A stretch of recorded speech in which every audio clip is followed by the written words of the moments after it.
आज आपण एक कविता सादर करू. कवितेचे कवयित्री आहे सुषमा सविताबाई मालुसरे पांचाळ आणि मी फक्त वाचन करत आहे. स्वप्न हे जगा. आयुष्यात स्वप्न हे फार महत्त्वाचं असते. जे स्वप्न जगते ते खूप परेशान असतं आयुष्यात. ना त्याला जग जवळ करते ना आपले नातेवाईक. त्या संबंधात आपण कविता तयार केली आहे आणि नीट ऐका बरं. स्वप्न एक असं असतं की जगूही देत नाही आणि मरूही देत नाही. नीट ऐका बरं. स्वप्न एक असं असतं की जगूही देत नाही आणि मरूही देत नाही. जर जगत असेल तर मरणाच्या दारात नेऊन सोडतं.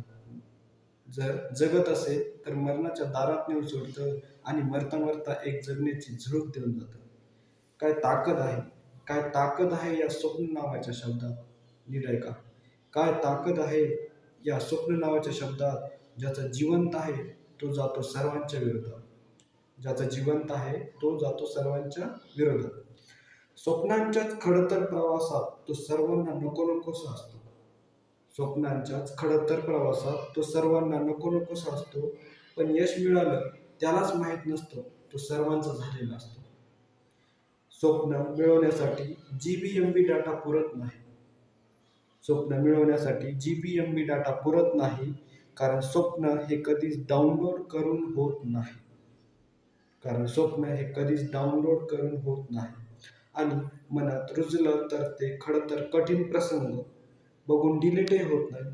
नीट ऐका बरं. आणि मनात रुजलं तर ते खडतर कठीण प्रसंग बघून डिलीटही होत नाही.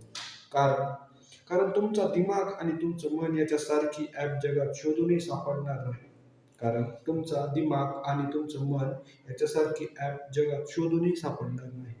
असो असो या सिस्टीमला खूप लोड आला. तर पुस्तकांच्या रिव्हिजनचं सॉफ्टवेअर मारावं लागतं. नीट ऐका बरं.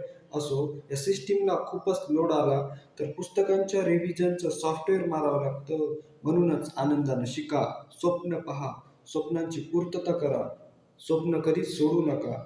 कारण स्वप्न नावाच्या चित्रपटाला पुन्हा पुन्हा रिलीज व्हावं लागतं. कारण स्वप्न नावाच्या चित्रपटाला पुन्हा पुन्हा रिलीज व्हावं लागतं. धन्यवाद. थँक्यू.